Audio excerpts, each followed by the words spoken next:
An adventurer? What are you doing out here? No, wait, let's find some cover first.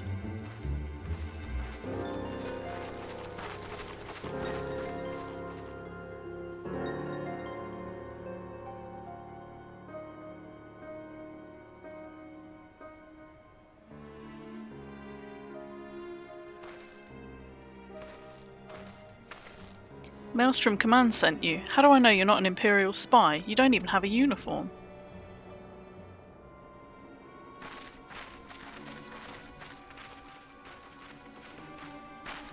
Be at ease, sir. We are of the Maelstrom. You're a Garland Ironworks engineer, yes? One of our lookouts reported the attack on your craft. We're here to rescue you. Good work on reaching our friend here before the Imperials.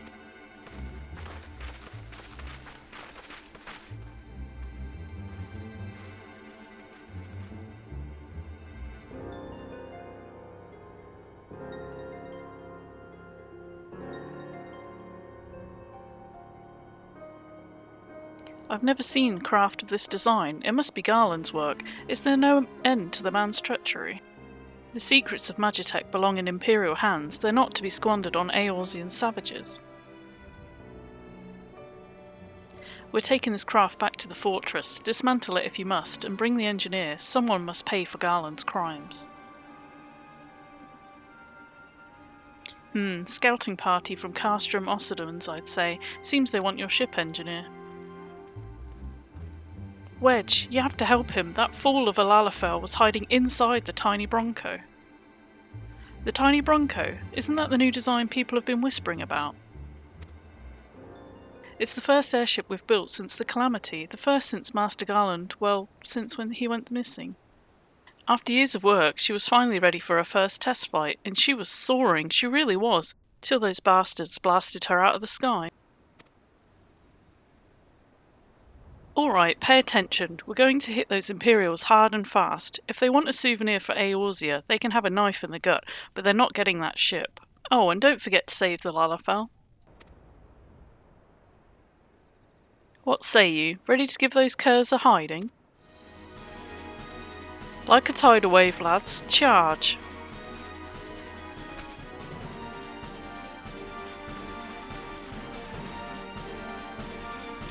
An ambush! To arms!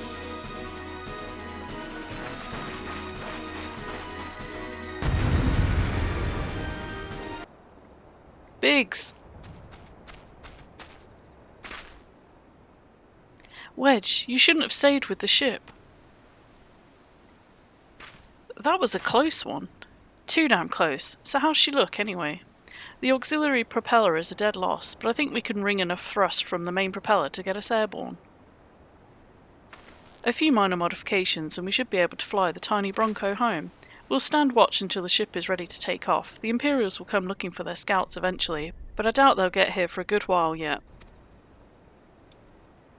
You're free to return to Maelstrom Command and complete your induction. Ordinarily I'd ask you to stay, but I think we'd all feel better knowing an adventurer of your ability was safely sworn in and ready for the next mission. Rest assured, I'll inform Command of the part you played today.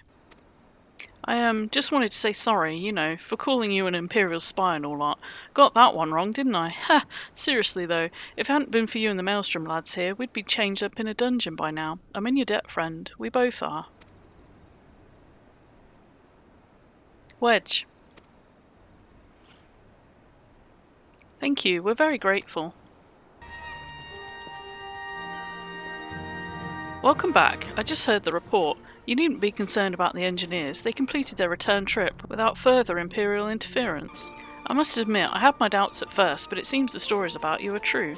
I look forward to seeing what else you're capable of, after you're properly inducted into the Maelstrom, of course. Now, speaking of your induction...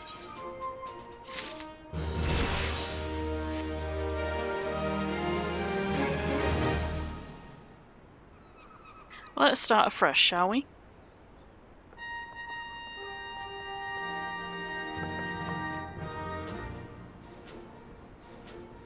You're welcome here. That such a well-respected adventurer would choose to join our ranks is most heartening. Before you swear your allegiance to us, however, it's only right that I tell you exactly what it is that you'll be joining. A Grand Company is more than simply a collection of soldiers. It's an all-encompassing organisation which draws upon the resources of an entire city-state to form a united military force capable of standing against a nation's deadliest enemies. We of the Maelstrom are charged with meeting the threats posed by the Primals and the Gallian Empire and solving the many problems caused by the calamity. Every man and woman who serves under our colours has a role to play in keeping the great warship that is Limsa Minsa afloat, and on whatever heading Chief Admiral Melvid Blofuswin sees fit to set. As part of this grand vessel's crew, you will be expected to take your turn at the oars, for the winds do not look favourable, lass, and strength of arms may be all that sees us safe to port. If I've lost you with talk of ship and oar, let me put it another way. A Maelstrom soldier labours till her last breath, fights till her last drop of blood. We give our all in service to this nation, and no less is expected from you. It's customary for new recruits to swear an oath of their own choosing upon entering the Maelstrom's ranks. Is there aught you'd like to say? You have my sword till sea swallows all.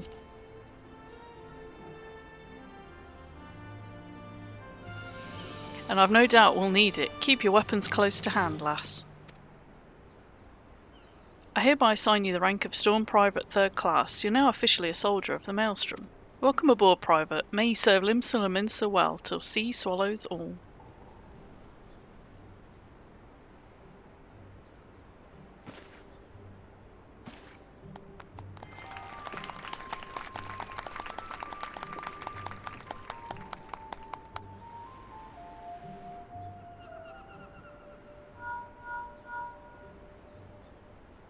Can you hear me? This is Minfilia. An officer of the Maelstrom contacted me with news of your enlistment. My congratulations, Private. I have no doubt that you're eager to make the acquaintances of your new comrades, but I would ask that you pay a visit to your old ones first. Remember, though you are now a woman of the storm, you're no less a scion. Pray return to the Waking Sands at your earliest convenience. There are some friends here whom I would very much like you to meet. We shall be waiting. No rest for the wicked, eh? Before you make yourself scarce, I recommend having a word with Commander Riki. Might be worth your while.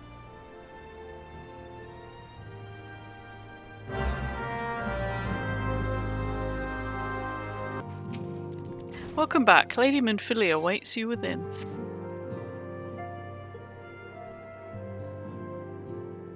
Welcome back. It seems you wasted no time putting your skills to work. How do I know? Why, the recruitment officer called to regale me with a tale of your heroics. The pride in his voice was palpable. We Scions are truly fortunate to have you with us. Now, when we last spoke, I said that I wanted you to meet some friends, did I not? Well, I neglected to mention that you had already met. Tataru, please show them in. This way, sirs. Thanks again for getting us out of that mess. We owe you our lives, but I don't think we've properly introduced ourselves. I'm Biggs. And I'm... Godsman, spit it out, will you? Wedge, at your service. I'm pleased to say that Biggs and Wedge will be staying with us for a while. Magitech-driven contraptions such as airships grow ever more vital to the city-states of Eorzea. As a neutral party, it was judged that we Scions should serve as the keepers of the technology. Of course, for this we needed the knowledge of experts, and so we requested the assistance of Garland Ironworks, who very kindly sent us 2 of their finest engineers. Our happy family continues to grow. On behalf of the Scions, I bid you welcome to the Waking Sands. Like every soul here, I love Eorzea, and I count myself blessed to have been given this chance to stand with you all and fight for the future of the realm. Never have I known such fulfillment, such happiness.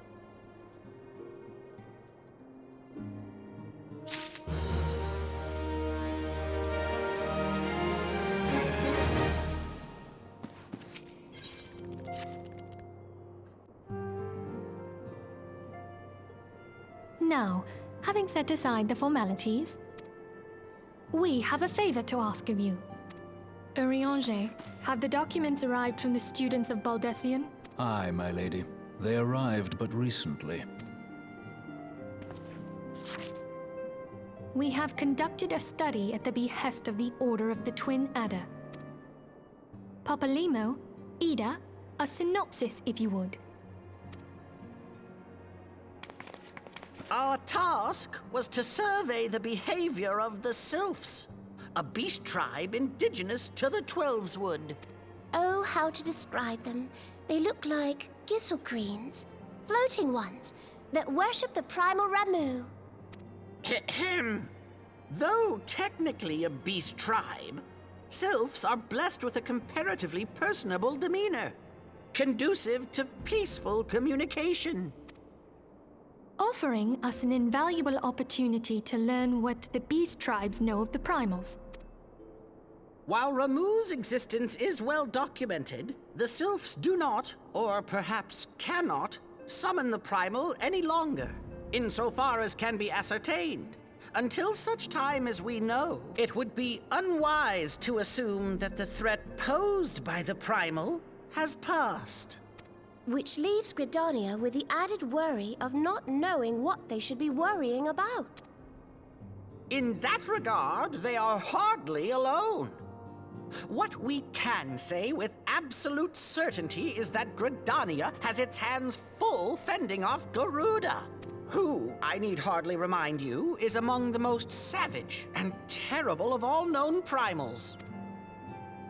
In short, it is essential that we approach the sylphs in as diplomatic a manner as possible. Words and actions can be misconstrued. The only sure way to communicate our intentions is the echo. Winning the sylphs' favor may well bring us a step closer to mitigating the threat of the primals. Will you help us? I am grateful. Lovely. Well, as much as I'd like to help, I'm afraid I would be of little use to anyone in Gridania. A veritable babe in the woods. Ida and Papalimo, however, should be able to see the forest for the trees. Is that not so, Minfulia? Indeed. You are willing? Leave it to me. Us, Ida, us!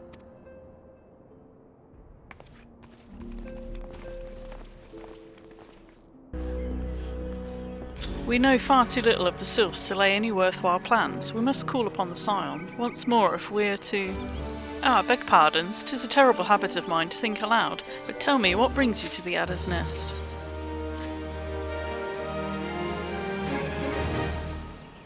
Hail, adventurer, I bid you welcome to the Adder's Nest. Do you seek to entwine your destiny with the Twin Adder?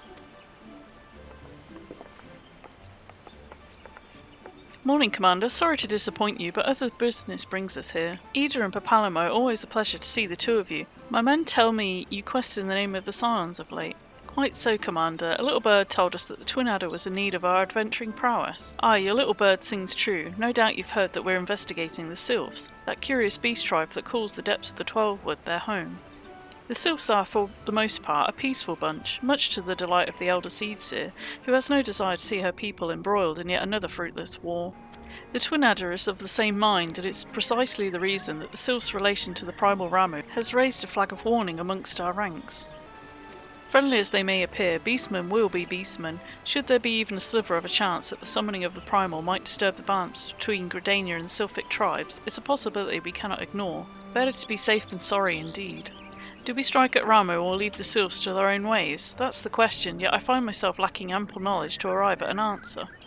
Opinions abound within Gridania, but to listen only to one's own is among the greatest mistakes a commander can make. I would hear from the other side, the Sylphs themselves, and seek an impartial party to serve as my liaison. That's where you Scions come in. The Sylphs of Little Solace remain untempered and have held many a productive dialogue with our people. I would hear their candid thoughts on their tempered brethren. That said, I urge you to exercise due caution. Sylphic tradition and etiquette bear little resemblance to our own. It would not do to have any cross-cultural faux pas get in the way of a productive parley. En route to Little Solace, you'll come upon Hawthorne Hut. Our officers stationed there can enlighten you as to how to win the Sylphs' favour. May your expedition be a worthwhile one. A friendly palaver with the Sylphs, that should be pleasant enough diversion. The Hawthorne Hut, was it? Why, I believe the ferry departing from Westshore Pier should take us straight there. A friendly palaver indeed. I hope this will be as straightforward as you say, Papalimo.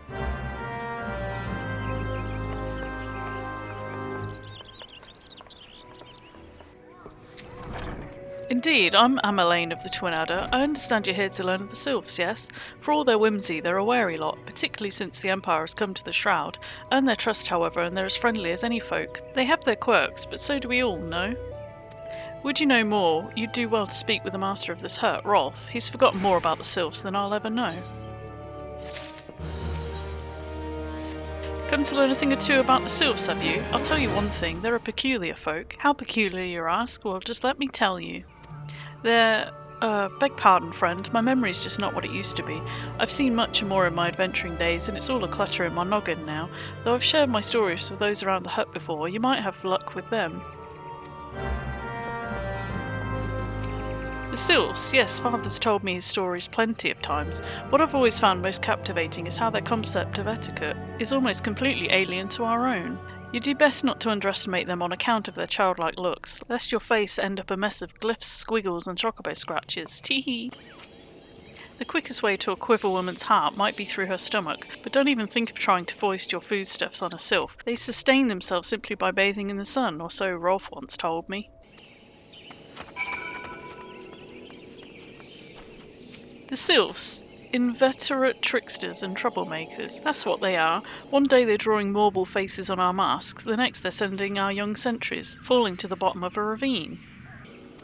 Tell them to stop and they'll just laugh at you. Rolf claims they harbour no ill will, but I dare say such pranks are no laughing matter. Oh, of course. Hearing your stories, well, my stories, has brought the memories flooding back to me. I feel like dancing. Yes, nothing brings people together quite like a little toe-tapping. A sylph told me long ago that dancing is a time-honoured greeting among their kind. You'd do well to remember this. It may help win the favour of our forest friends. Oh, still here, eh? Great, there's one more thing you should know about the sylphs. They don't take kindly to guests who show up empty-handed. To earn their trust, you do well to bring along drat, what was it again? My wife Rosa and I were just speaking of the matter not days ago. Forgive me, friends, speak to Rosa at the comb, and her memory should prove more reliable than mine own. A peace offering for the sylphs. Were it anyone else, I'd recommend a jar of honey, but I fear that wouldn't get you past their front doorstep, dear. No, their taste runs more to the unusual. Are you perchance familiar with milk root? That's what we call the root of those most fiendish seedkin, the otchu. When chewed, it exudes a cloudy liquid that's said to induce curious visions in imbiber. You'd not catch me dead trying the stuff, but sylphs seem to enjoy it no end. I've not seen an otchu around the comb in quite some time, but I did encounter a suspicious clump of grass the other day. Were you to stimulate it somehow with some of this amber syrup, for example, you might be surprised at what comes out. Good luck. Ah, you're back. Was my wife able to direct you to a suitable offering? Milk root, but of course, those sylphs quaff this cloudy stuff as quick as I do a flagon of mead. The effect's just about the same as well. Any road, a gift of milk root will have the sylphs calling you friend and sister the moment they lay eyes on it. Now let me wrap that up for you. I'm starting to feel a bit woozy.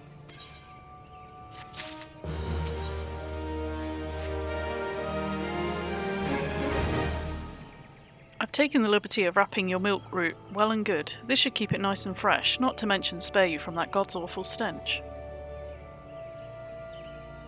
The sylphs love the stuff, but me, I'd rather bury my nose in chocobo dung. I dare say the reek even rivals the breath of the marble that put an end to my adventuring days. But I can tell you that story another time. You've more important matters to attend to today, yes? The sylphs are an eccentric bunch, but I've shared their company enough to know they're kind at heart. They'll not shun one whose intentions are true. May your parley be a fruitful one, friend, and do stop by on your return. There's a flagon of full flower mead with your name on it if you regale me with your adventuring tales. Oh, and before I forget, don't go traipsing off just yet. Amaline would have a word with you. Travel in safety, friend, and do pass along my regards to the winged ones.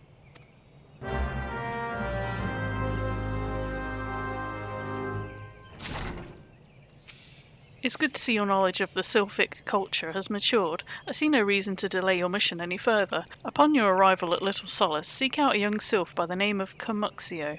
He's served as an intermediary between our peoples on many an occasion, and has the close ear of his tribe's elder. I see that Hawthorn Hut has furnished you with some of that malodorous root that sylphs so adore. I have something of far greater import for you to deliver, a missive from the elder Seedseer herself. To summarise the letter's contents in brief, it vouches for the integrity of our envoy, that would be you, and restates that Gridania's desire to maintain a harmonious relationship with our long-standing friends of the forest. The war with the Ixol has taken a toll on our resources. We can ill afford to get mired in another conflict. I need not impress upon you any further the importance of this mission. May the 12 see you return with good tidings. Walking one is not familiar to this one. This one does not trust strange walking ones. Strange dancing ones might be a different story, but this one expects no such thing. Walking one should go home and leave this one be.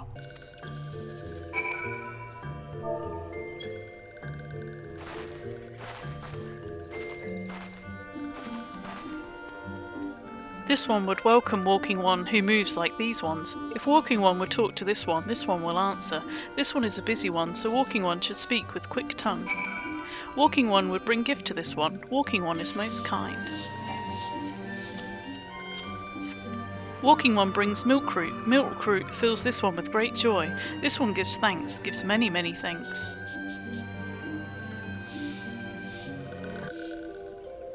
Walking one carries message for Elder One. This one will deliver this message to Elder One. Walking one should not worry. Hello there, we're envoys from Gridania and we're here to treat with your people. Aye, we come to pay our respects to your elder and to learn from him more of your Lord Ramu. Who are these ones? These walking ones come from Gridania. Walking one became a dancing one and brought milkroot, but walking one tricks this one. This one does not like tricks. This one will speak no more. Elder one is busy. Walking one should go home. Go home, you say, but the sylphs of Little Solace have always welcomed Gridanian envoys with open wings. The letter carried here is an oath of peace penned by the Elder Seedseer herself. Would you still refuse us? This one's reasons are no business of walking ones. Elder one has no words for Gridania. Walking ones waste everyone's time. Well, I never turned away at the gates. Whatever did we do to deserve such a rude welcome? Was her jig insufficiently jiggy? Well, I'm as baffled as you, but something tells me recent events have our erstwhile fluttery friends feeling uncommonly wary. It would seem we've no choice but to ask around and see how we might earn their trust. Say, are you in the mood for dancing? That's right, dancing. You went through all that trouble to learn the sylph's traditional greeting, but you've greeted hardly any of them. Why, if I were a sylph, I'd be beside myself with delight to see an adventurer expressing an interest in my culture. Me, of course I'd be happy to join. Oh, there go those bloody cramps of mine acting up again. Would you like to hear the good news or the better news? The good news is that your lovely dancing has brought smiles and high spirits to all of Little Solace. The better news? Why, I've thoroughly recovered from those accursed leg cramps. As an adventurer, you're no stranger to helping distressed folk, I'd wager. Tales of good deeds are quick to spread. The adventurer who comes to the aid of the local populace can go from stranger to hero overnight. No doubt you see what I'm getting at. The sylphs who make their home in Little Solace do so having been driven from their woodland home. Surely they have their fair share of troubles.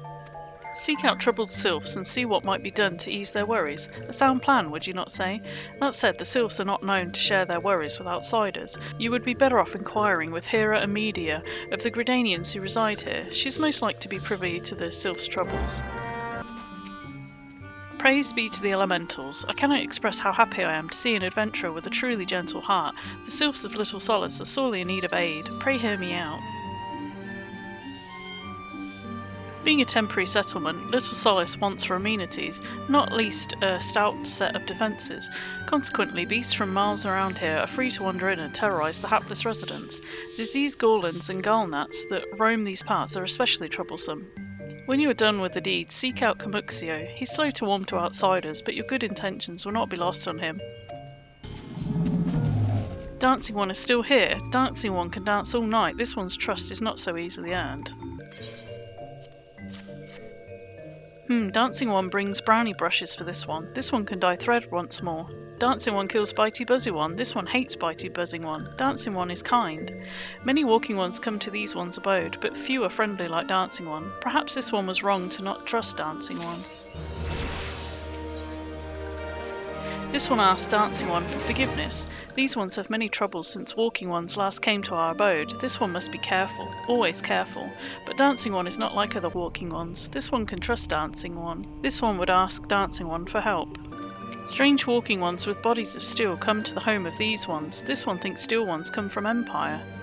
Where Empire goes, many living ones become dead ones. Trees fall and bushes burn. This one's home is in danger. Danger! This one begs of Dancing One to help this one no more. Dancing One is friends with these ones and Walking Ones, yes? Dancing One must speak to these ones here and Walking Ones in Hut House and find out more. This one has bad feeling. This one fears Still Ones are after something, but this one should speak no more. Go, Dancing One. This one depends on kindness of Dancing One. This one is happy to see Dancing One return. What did Dancing One learn? This one sees. Still Walking Ones come from Empire, carry boxes and go walking deep, deep through the trees. As this one thought, Still Walking Ones are up to nasty, no good things. This one knows forest well. Still Walking Ones try to hide, but this one will find them. This one would borrow Dancing One's map. This one marks map, right here. This is where Still Ones hide, this one knows. Dancing One will go looking for Still Ones, yes? Dancing One is back. This one breathes a sigh of relief. This one was worried. Dancing One found something. Dancing One found paper inside of box. This is message from Empire. This one can read Walking One's symbols. Message paper has names of food and rocks. Food and rocks were inside boxes, this one knows. But this one does not understand. Food and rocks mentioned all come from home of these ones. How do Still Walking Ones know where to find them? Is there Sneaky One hiding behind this one's wings? Snooping One selling secrets to Still Walking Ones? This one fears for this one's home, but Dancing One has helped this one much today. Dancing One must promise to always be friend to these ones. This is really hard to read out.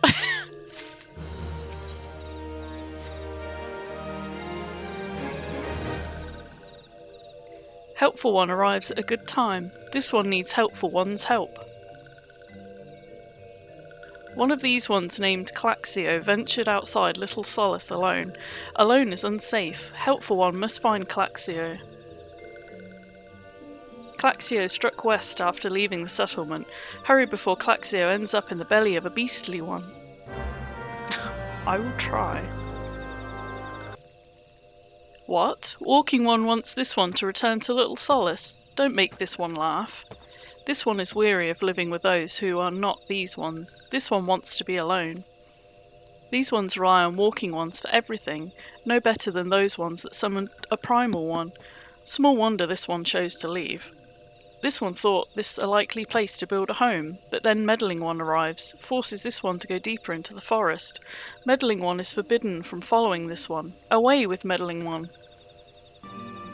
What? Claxio refused to return to these ones and went deeper into the forest? But this one saw Touch Ones lurking in the forest. Helpful One must hurry and find Claxio.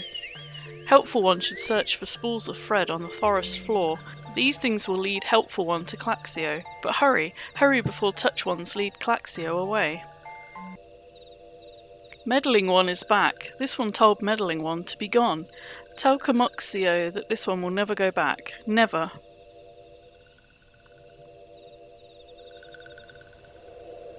Oh dear. Touch Ones should go away too. This one is good one. Everyone should just leave this one alone. Be on guard. These sylphs have been tempered, brought under the thrall of the primal Ramu. Akin to the emulsion tempered by Ifrit, these sylphs exist only to serve their deity. They'll not answer to words, only steal. I take no pleasure in this, but it must be done.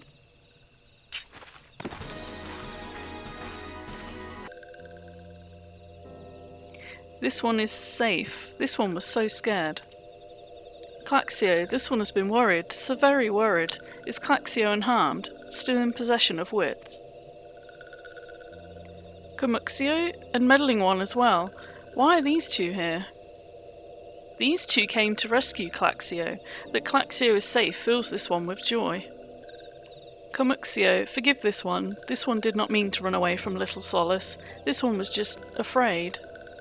These ones who live at Little Solace were changing, becoming friendly with other ones.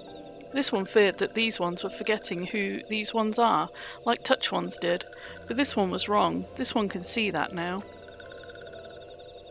Meddling, helpful one. This one is grateful. This one will return to Little Solace to be with Camuxio and friendly ones.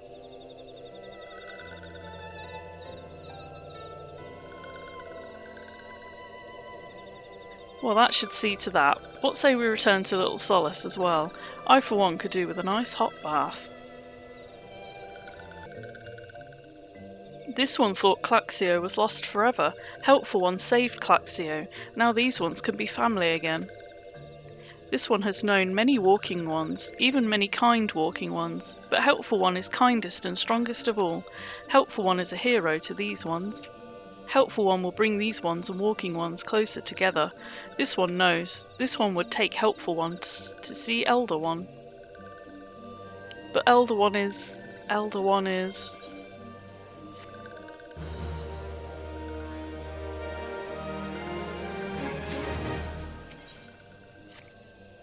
This one must ask Kind One's forgiveness. This one made promise to take Kind Ones to see Elder One, yes? But this one cannot. This one cannot because Elder One is not here. Elder One is not anywhere. Elder One went into forest yesterday but has not come back. This one is worried. Elder One often goes into forest, but never for this long. Kind One will help find Elder One, yes? Near where Elder One disappeared is the home of a walking one named Buscaron. Buscaron may know what happened to Elder One. This one would talk to Buscaron, but walking ones do not always trust these ones. Would Kind One talk to Buscaron for this one? And Kind One comes from Gridania, yes? In Gridania live many Kind Ones, yes? This one begs of Kind One. Please go to Gridania and ask fellow Kind Ones for help, and please hurry, these ones are not safe until Elder One returns. Well, if it isn't our intrepid ambassador, how fare your diplomatic efforts with the Sylph tribes? Their elder one's gone missing, you say? Why, if he were to end up in the hands of the Tempered Ones, we'd have a crisis on our hands. You can assure the Sylphs that my sharpest-eyed serpents will be on the lookout night and day. No stone must be left unturned. I would ask you to call upon Gia Mulco at Bentbrash Meadows and deliver the message that the wood whalers are needed in the search effort. A message from Commander Hugloir, you say? The Sylph Elder has vanished. Worry not, friend. The wood whalers have eyes under every leaf, behind every branch. If the Elder is anywhere in these forests, we shall find him. Well met, adventurer. We have the finest grog and grub this side of... Not here to fill your belly, then? Ah, a hunger for news, is it? Aye, there's been talk of a sylph lurking hereabouts, but I couldn't rightly say if it be the elder you seek. Those woodland scamps all look alike. Short of painting one red and another one blue, most folk would struggle to tell two of them apart. If you've the time, mayhap you could stay a while and see what the gods have in store. You never know, you might even stumble across the Sylph Elder yourself.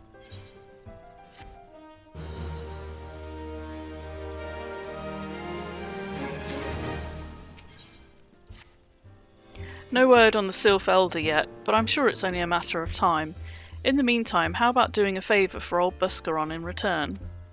Right then, let's put you to work. There's a customer outside who's spoiling for a fight, and I need you to call him off for me.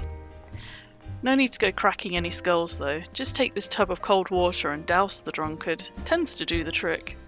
My patrons can swill grog all night and carouse loud enough to wake the dead if they wish, but as soon as it turns violent, I've got to put my boot down. What are you staring at? You want to keep them eyes in your face?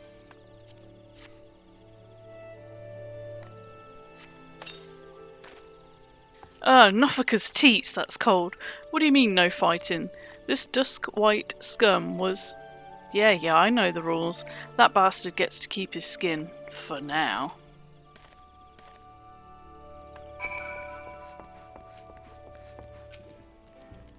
Nicely done. I'll not have my patrons picking fights with each other over a bit of petty prejudice. In case you didn't see, the bloke who caught the brunt of that outburst is a dusk-white Elazan.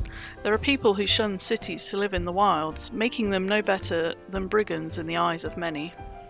To be fair, the dusk-whites can be an unruly lot, but they ain't so bad once you get to know them, and it don't seem right to bar a whole race of people from the druthers for the misdeeds of a few. There should be at least one place where anyone willing to pay the coin and drink in peace is welcome, don't you think? I appreciate all the good you've done for our patrons. If you aren't disinclined, I have a favour of my own to ask you.